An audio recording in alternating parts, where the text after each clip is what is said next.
let's talk about Cardinals. We talked about them a little bit. The biggest question mark there right now is their backfield. People are also talking about wide receiver 1. Who's that going to be? Mike LaFleur came out and said he's going to call a lot of bad plays, which I'm like, it's okay. Good to hear. Yeah, thank you. We're not going to draft any of them. That's fine. Yep. But the running back trio, again, we talked about this during the draft and free agency. We're just confused. So they got James Conner still. He's still there.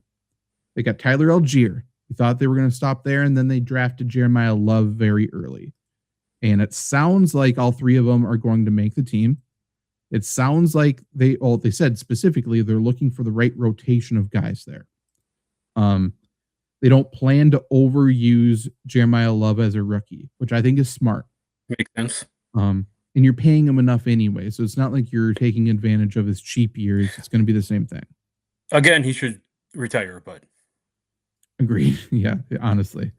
But yeah, so it sounds like they are not going to overload him as a rookie. Nathaniel Hackett said he's definitely a rookie. Mike LaFleur said he has to get much better, making rookie mistakes as a running back. He says that's one of the hardest positions to translate to the NFL. Fully incorrect. One of the easiest. But the one thing that running backs struggle with, rookie running backs, is pass protection. So I'm going to take a wild guess and say that he is struggling picking up blitzes and reading that and whatever. And I assume that's going to be the case. So he's such a good receiver. He's going to be off the field for receiving snaps. I'll just go through what the rotation currently is. Then we can talk about what we think it probably will be. But right now, Tyler Allgeier's gotten the most consistent first team work. He took the very first snap. He took the first carry, and he worked with the ones on 6 of 10 series. Jeremiyah Love's getting meaningful first team snaps, but he also took snaps with the 2s as well. He looks good. He looks explosive. And like I said, LaFleur and Hackett both talk about him making rookie mistakes. And then so far, James Conner's been pretty clearly managed. His workload's been managed. It makes sense. He's a veteran. He's fragile. Knee injury a couple years ago. All of that. But Hackett, cancer too. Great point. When asked about that running back group, Nathaniel Hackett mentioned him first. He said he's so excited for James Conner. That could be one to sell him to the rest of the league and try to trade him. I don't think that's the case, personally. I think they're keeping all 3, and I think he does have a legitimate role. Taking a step back and looking at this from just a football perspective or any kind of, logical perspective, you have 2 guys who are coming in that have no idea anything about the Arizona Cardinals, right? Never been set foot in any of these training facilities. James Conner's been here forever. He's been 30 years old, right? And I'm not saying this in favor of him being the superstar sleeper that we're looking for, but logically it makes sense. Like, he's been here, he knows everyone. He's the old guy. There's a reason they're keeping him. If he's like, hey, I would rather go win a Super Bowl somewhere, like, it feels like that would be a perfect golden opportunity to get rid of him. It seems he wants to be back. It seems they want him back. And given his tenure to this franchise, it'd be hard for me to say that he is not going to be taking the first carry week 1. I agree. And for the people thinking they're going to trade him now, there's really zero benefit to trading James Conner before the season starts. I think mid-season, not everybody, there's always teams looking for a starting running back because of an injury or whatever, right?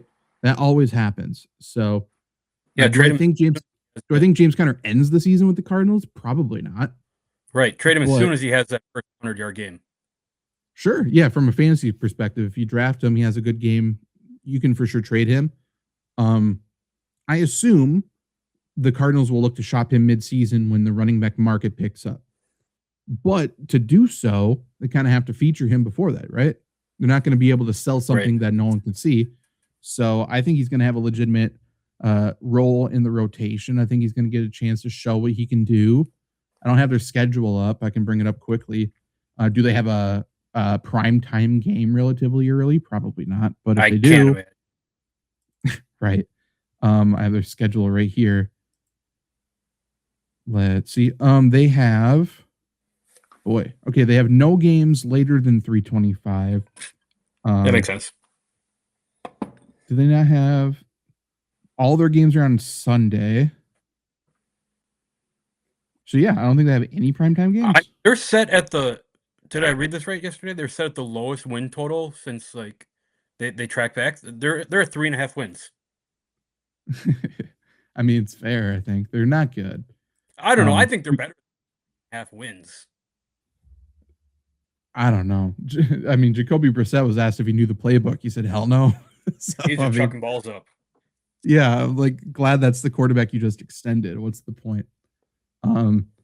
Yeah, we'll see. Their defense isn't that good. I think Mike LaFleur is a fucking joke. I like Nathaniel Hackett, and I think he has good concepts, but he's proven to be nothing without Rodgers, if we're being honest. We'll see. We'll see. But I think Tyler Allgeier, I think, is a legitimate lead back. I think that's what he's going to be. I think James Conner is going to be the third down back, and I think he's going to mix in short yardage and stuff like that. And I think Jeremiyah Love is Trevion Henderson. Stumbled over that name, but that's the role I see for him. Yeah, I think we're probably going to have a larger discussion come fantasy trade deadline time around Jeremiyah Love. But to start out to draft, to your point, like how many times have we said this when we've talked about Tyler Allgeier over the years? Dude was a 1,000-yard rusher in Atlanta that people just like brushed off that like didn't even happen. But the guy can play. They brought Tyler Allgeier in for a reason. They kept James Conner for a reason. And I say all this to say that they drafted Jeremiyah Love for a reason. But it feels like, going back to my original point about the Cardinals, feels like they drafted Jeremiyah Love for 2 to 3 years from now, right? Has to. That has to be the case. And I think he's really good. And I think you'll have some good moments. I just don't think the workload's going to be there. Right. Like, one, I think it's a true split. So let's just say optimistically he gets a third of the snaps, which I don't like. I think that might be where it is, actually. We'll see. How many plays do we think the Cardinals are going to have? Because I think they're going to be losing. I think they're going to have to be passing late in the game. So that takes away runs and stuff like that. I think the other team's going to be running the ball, and I think they'll run it with success. So that drains the clock. Like, I just don't think there's going to be enough snaps to really support. Where is he getting drafted right now? Very early.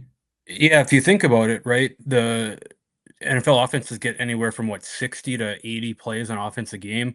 So you take you get a third of that. That's 20 to 30, 20 to 25 to 30, somewhere in there. On top of that, you're going to be passing. It's hard to. Do you have his ADP up?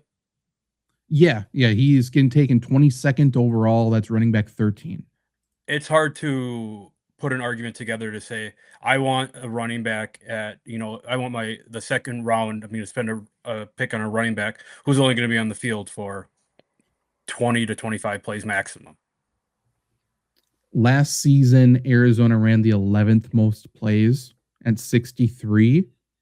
And when we put the draft kit out, by the way, I'm going to have projected snaps per game. So I'm going to have this data. I'm going to let you know right now, like, I think they're going to be very low 60s, high 50s. So I would put them around 59. Like, is that enough? If he sees 20 snaps and he touches the ball on half of them, is that enough? Yeah. Not for his draft value right now. Is 10 plays a game enough for you spending a second round pick on a running back? And that we did this exact same thing with Trevion Henderson last year. But that was more obvious than what this is. This is at least a clusterfuck. Last year was very transparent. Right. Let's see where Allgeier's getting taken as running back 55. Yeah, crazy. Like, this is flashbacks to every year where we're like, Jamal Williams is the lead back. Like, just draft him. He's going to be okay. That's what this is. He's free at the end of drafts. He's getting taken behind Justice Hill, Tyrone Tracy. Alvin Kamara is running back 50. Kind of crazy. He's seeing RB1 snaps. But yeah, I don't know. Like, I think Allgeier is still going to be undervalued by the time drafts come along. I think Love's going to see his ADP go down, but I think he's going to have a great play in the preseason that, keeps him very much hyped. And I don't think he's going to live up to it, unfortunately. So, whatever. I guess if you're watching along and you haven't you have dynasty leagues that you haven't logged into all off season, this is your sign to just take a look at your team so you have an idea of what's going on for training camp. Yeah, 100%. And if I do have Jeremiah Love for dynasty, I probably used my number one rookie pick on him, right? Or honestly, at the latest, number 2. I'm not looking to trade him, but right. If I'm trying to compete, I'm not making him my running back 2 this season. Even right. He's a flex. He's a flex for me. Okay. Let's stay in that division because I think this is very significant news. It's at least interesting. So Ricky Pearsall, the injuries are continuing for the 49ers essentially. So Ricky Pearsall has knee swelling now, and it's related to his PCL injury from last season. The one that kept lingering, was super annoying, kept him out a couple different times. At the same time now, Christian Kirk was injured in practice, so he's out of practice as well. But the fact that Pearsall's knee is swelling, we don't know this for a fact, but I'm going to assume it's probably fluid. I don't think it's something else. So if that's the case, that means there's something irritating on the inside. Something's rubbing, and we're over a month out from the season. I'm going to guess within a week, we're going to hear that he has a cleanup procedure. I think he's going to go in and get whatever that is cleaned up. I think he's probably going to be ready for the start of the season. But it's 50-50 if that, whatever they take out, if that works. We've seen this with David Bakhtiari firsthand, right? It's just we don't know what we don't know. And it's just going to be irritating. The difference between Bakhtiari and Pearsall is that this is someone who's running in the middle of the field and needs full motion and start-stop and all of that. So I'm not drafting Pearsall in redraft whatsoever. If I have him in Dynasty, I'm also trading him away. I don't like it. Yeah, I really like Ricky Pearsall. I think he's a good football player. He's come to some unfortunate circumstances, right? And that really hasn't translated over to fantasy football, and that happens with players. But to your point, there's nothing in my mind to think that Ricky Pearsall is a guy that, I can steal him and I'm going to start him on my championship team and I'm going to win on this. It just feels like everything that we hear about Ricky Pearsall just keeps getting worse and worse and worse. Yeah, it's snowball effect. I'm not sure. He's the unluckiest player on the fucking planet at this current moment. So I don't know. So he's getting taken as running back 48. And again, you may think, okay, he's worth a flyer there. Wide receiver 49, Xavier Worthy. Give me him. Rather have for sure. Romeo Dobbs is 50. Khalil Shakir's 51. Matthew Golden's 53. Am I super bullish on him? No, but could he be great? Sure. There's Rashid Shaheed's 57. Trey Tucker, who everyone hates except for the Raiders, is 59. There's players. This is the deepest the NFL has ever been because we have people just getting better. Then we also just had a bunch of people now stay back in college an extra year or two because of NIL and all of that. So they're coming into the league. They're more pro ready. The old players, because of science, are staying longer. So the wide receiver depth chart right now on every team is better, should be better than it has ever been. Some teams, like maybe the Raiders and stuff like that, you could be like, how do you not find a wide receiver? I think that's fair. But for the most part, there's going to be plenty of people you can draft late in your draft that are just steals. Just take good players this year.